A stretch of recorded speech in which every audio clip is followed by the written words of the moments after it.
नमस्कार दोस्तों, मेरा नाम है विमल सिंह। बालाजी स्टडी अड्डा में आप सभी का स्वागत है। बीपीएससी टीआरई 3 को लेकर के कल मैंने आपको कहा था कि एचएम और हेड टीचर का एक नोटिफिकेशन निकल करके आया है 4 दिसंबर 2024 को, जो कि कल आया था, जो कि हम ऑलरेडी बात कर चुके हैं। उसमें दिशा निर्देश भी जारी हुए थे। उसमें यह भी लिखा था कि डॉक्यूमेंट वेरिफिकेशन में कौन कौन से डॉक्यूमेंट चाहिए होंगे। मैंने आपसे कहा था कि हम उन बिंदुओं की भी बात करेंगे जो कि टीआरई 3 के लिए भी इंपॉर्टेंट है और साथ ही साथ एचएम हेड टीचर के लिए तो है ही। तो इस वीडियो में वेरिफिकेशन को लेकर के यहाँ पर क्या क्या आपको जरूरी कागजात चाहिए होंगे डॉक्यूमेंट वेरिफिकेशन में, उसकी लिस्ट जारी हुई है, जो कि टीआरई 3 के लिए भी इंपॉर्टेंट है और साथ ही साथ प्रधान शिक्षक के लिए भी है। तो वेरिफिकेशन से संबंधित महत्वपूर्ण अनुदेश प्रधान शिक्षक के लिए इस तरीके से जारी हुआ था कल, परंतु टीआरई 3 वालों को इसमें अगर कोई प्रकार का डॉक्यूमेंट को लेकर के बात की जा रही है और आपके पास नहीं है तो समय आपके पास कि आप उसको जरूर से जरूर तैयार कर लें। सबसे पहले पॉइंट में बताया गया है कि निर्धारित तिथि को वेरिफिकेशन के लिए उपस्थित होने वाले जो भी अनुशंसित अभ्यर्थी हैं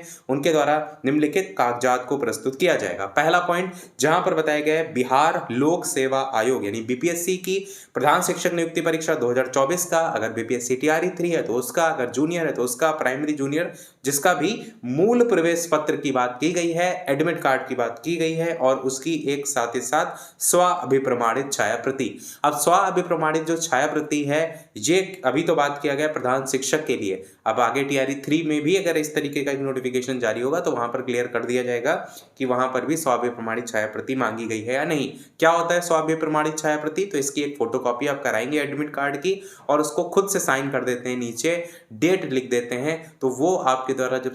खुद से जो है उसमें साइन कर दिए जाते हैं तो एक प्रकार से आप खुद उसको अभिप्रमाणित कर रहे हैं। और प्रमाणित करने का सीधा सा मतलब ये है कि मैं पूरी तरीके से इस जो डॉक्यूमेंट है उसको लेकर के जिम्मेदारी लेता हूं कि अगर इसमें कोई भी गलती पाई जाती है तो उसके खिलाफ या उसके लिए मेरे ऊपर किसी प्रकार की आप वैधानिक कार्यवाही के लिए स्वतंत्र है, ये कहने का मतलब होता है स्व अभिप्रमाणित छाया प्रति का। साथ ही साथ एडमिट कार्ड जो मूल प्रवेश पत्र है, कई लोग ऑलरेडी ऐसे हैं जो खो चुके हैं, कुछ लोग उसको, कई किसी का कमेंट आया था कि भैया पानी में भीग गया है, कोई समोसा खा चुका है उस पर। तो इस तरीके की जितनी भी कंडीशन है उनके पास क्या ऑप्शन है, खुद से अगर सोचेंगे आप तो एडमिट कार्ड का दूसरा जो पीडीएफ फॉर्मेट होगा, मतलब एक तो होगा जो आप जिसको लेकर के एग्जाम देने गए होंगे उस पर साइन वगैरह ये सारी चीजें देखने को मिलती हैं, वो वाला अगर नहीं है, दूसरी कंडीशन क्या बनती है कि आपका वो एडमिट कार्ड जो कि आपको देखने को मिला था जो पीडीएफ के फॉर्मेट में जब आपने डाउनलोड किया था उसका आप निकाल लीजिए प्रिंट आउट और उस प्रिंट आउट को आप किसी सक्षम अधिकारी से अटेस्ट करवा लीजिए।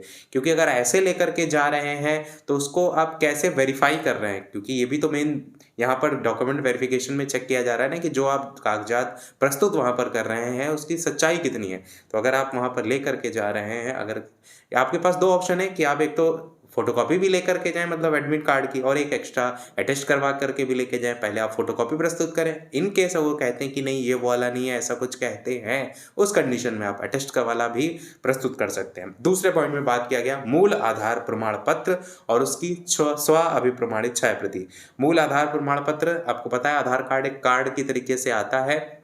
उसी की बात यहाँ पर की गई है। आपके पास होगा, अगर आपने नहीं ऑर्डर किया है तो ऑर्डर कर सकते हैं, आधार की ऑफिशियल वेबसाइट से भी होता है, उसकी 50 रुपये फीस कटती है, तो वो आपके पास अवश्य होना चाहिए क्योंकि मेन पूरा जो आधार है उसी के थ्रू ही आपको देखने को जो है वो मिलेगा। आधार कार्ड के थ्रू ही आपको जो डॉक्यूमेंट वेरिफिकेशन है उसका पूरा प्रोसेस देखने को मिलेगा। तीसरे पॉइंट में अगर बात करें तो सभी शैक्षणिक और प्रशैक्षणिक प्रमाण पत्रों की मूल और साथ ही साथ बिहार लोक सेवा आयोग की वेबसाइट पर जो अपलोड किए गए प्रमाण पत्र हैं वो भी प्रमाण पत्र की डाउनलोड प्रति, जिसमें क्या लगा होगा, वाटर मार्क लगा होगा, जिसमें बिहार लोक सेवा आयोग का वाटर मार्क परिलक्षित हो कि एक स्व अभिप्रमाणित छाया प्रति भी, मतलब ओरिजिनल तो चाहिए, साथ ही साथ फोटोकॉपी भी चाहिए, जो कि मैंने पहले भी कहा था कि वाटर मार्क वाले ही हर जगह चाहिए होंगे। इसमें वही लिखा है कि भैया आपको फोटोकॉपी करानी है, साथ ही साथ उसको स्व अभिप्रमाणित करना है, मतलब खुद से उसमें साइन भी करने हैं। अब देखिए डेट डालने की आवश्यकता नहीं है, फोटोकॉपी करा कर रख लीजिए, वहां पहुंच करके सिचुएशन के अकॉर्डिंग उसमें डेट साइन आप खुद से कर सकते हैं। मेन चीज आपके पास क्या है, फोटोकॉपी उपलब्ध होनी चाहिए, वो भी वाटर मार्क वाली की ही बात की गई है। सभी शैक्षणिक और प्रशैक्षणिक प्रमाण पत्रों की मूल प्रति भी और साथ ही साथ जो आपको वाटर मार्क वाली है उसकी फोटोकॉपी भी। अगला चौथा पॉइंट है, अच्छा एक चीज़ ये भी है कि टीआरई 1-2 में जो जारी हुआ था इसी प्रकार से नोटिफिकेशन, उसकी बात पहले हम कर चुके हैं, परंतु जैसे अब लेटेस्ट जारी हो रहा है उसको हम इसलिए फिर से बात कर रहे हैं कि अगर कोई बदलाव हो तो उससे आप पहले से अवगत रहें। तो चौथे पॉइंट में बताया गया है सीटेट, बीटेट, एसटेट उत्तीर्णता प्रमाण पत्र मूल, साथ ही साथ बिहार लोक सेवा आयोग की वेबसाइट से डाउनलोड वाटरमार्क प्रति की स्व अभिप्रमाणित छाया प्रति। तो सीटेट, बीटेट, एसटेट जो भी आपका है उसके अकॉर्डिंग आप उसको रखेंगे। अगला है जिला शिक्षा पदाधिकारी के द्वारा निर्गत न्यूनतम 8 वर्षों का शिक्षण अनुभव प्रमाण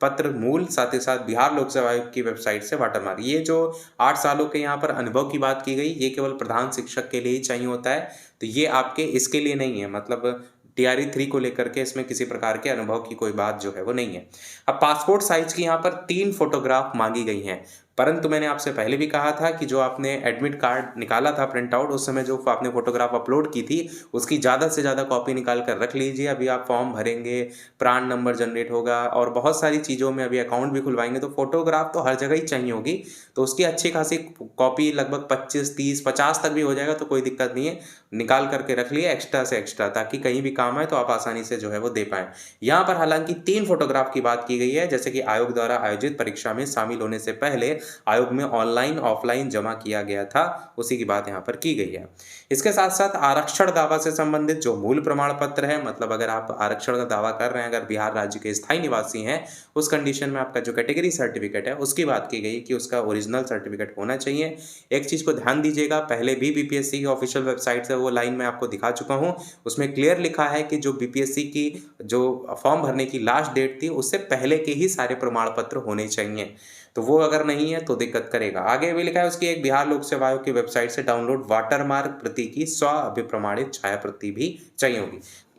अगला पॉइंट है जन्म तिथि में छूट अगर लागू हो, मतलब अगर कोई रिजर्व कैटेगरी में जो है वो एज रिलैक्सेशन ले रहा है तो उससे रिलेटेड जो भी सर्टिफिकेट है वो, और साथ ही साथ बीपीएससी से डाउनलोड किया गया वाटरमार्क। अच्छा, यहाँ पर इन्होंने सारा किस प्रकार की जितनी भी इंस्ट्रक्शन है वो तो जारी कर दिए, परंतु अभी तक जो ऑफिशियल वेबसाइट है उस पर वाटरमार्क वाले जो डॉक्यूमेंट है वो इनको दे देने चाहिए, ताकि किसी को किस प्रकार का दिक्कत आ रही है उसमें किसी प्रकार का सुधार करवाना है तो सारी चीज़ों के लिए अच्छा खासा समय मिल जाए। आगे पॉइंट में बताया गया है कि अनुशंसित अभ्यर्थी अपने आधार से लिंक्ड मोबाइल नंबर के साथ उपस्थित होंगे। मैंने स्टार्टिंग से ही चीज़ क्लियर की है कि आपका जो मोबाइल नंबर है वो रजिस्टर्ड होना चाहिए। मैंने एक वीडियो में ऑलरेडी बताया भी था कि कैसे घर बैठ कर के ही आप चेक भी कर सकते हैं कि आपका जो मोबाइल नंबर है उस पर OTP आ रहा है या नहीं, क्योंकि बहुत लोगों का मोबाइल नंबर तो लिंक है परंतु उनके मोबाइल पर OTP नहीं आता है एंड टाइम पर, फिर वहाँ पर दिक्कत होती है। इसलिए वो चीज़ आप पहले से ही घर में चेक कर सकते हैं, वो वीडियो मैं ऑलरेडी बता चुका हूँ, नहीं देखा उसको अवश्य देख लीजिएगा। साथ ही अभ्यर्थी अपना पैन कार्ड का स्व अभिप्रमाणित छाया प्रति भी साथ में लाएंगे। पैन कार्ड को लेकर देखिए कई लोग कमेंट में पूछ रहे थे कि भैया वो भी ज़रूरत पड़ेगी, तो यहाँ पर लिख दिया गया है कि पैन कार्ड भी चाहिए होगा। मैंने आपसे कहा था पैन कार्ड का यूज़ आगे चल करके आएगा, बैंक अकाउंट जब खुलवाएंगे प्रान नंबर जनरेट होगा वहाँ पर आपको ज़रूरत होगा, पर यहाँ पर साथ में ही मांगा गया है कि पैन कार्ड का स्व अभिप्रमाणित छाया प्रति भी आपको साथ में लाना पड़ेगा। तो ये थे कुछ दिशा निर्देश, बाकी जो दिशा निर्देश थे वो तो सभी जिला शिक्षा पदाधिकारियों को लेकर के थे। अब उसमें भी अगर कुछ खास पॉइंट होंगे तो मैं आपको आगे आने वाले वीडियो में जो है वो ज़रूर बता दूंगा। तो ये था इस ओवरऑल नोटिफिकेशन में, जो कि था तो HM और हेड टीचर को लेकर के टीआरई 3 वालों के लिए एक अच्छा पॉइंट है कि इसमें अगर कोई चीज़ आपके पास नहीं है, किसी प्रकार की कोई दिक्कत है तो समय रहते आप सुधार लीजिए, क्योंकि इसी प्रकार का नोटिफिकेशन टीआरई 3 के DB से पहले भी जारी होगा जहां पर सारे दिशा निर्देश लिखे होंगे, तो वहां पर भी लगभग यही चीज़ें हैं, उम्मीद लगाई जा रही है। बाकी कुछ बदलाव होगा तो आप तब तक जो है वो उसमें सुधार कर सकते हैं। बाकी अभी के अपडेट में इतना ही, कोई प्रश्न कमेंट में पूछ लीजिएगा, वीडियो लाइक शेयर सब्सक्राइब कीजिएगा। टेलीग्राम चैनल से नहीं जुड़े हो तो बालाजी स्टडी अड्डा सर्च करके जुड़ सकते हैं, और इंस्टाग्राम आईडी से नहीं जुड़े हो तो vimal17z सर्च करके जुड़ सकते हैं। अभी के अपडेट में इतना ही, मिलते हैं अगले वीडियो में, तब तक के लिए सभी को नमस्कार, जय हिंद।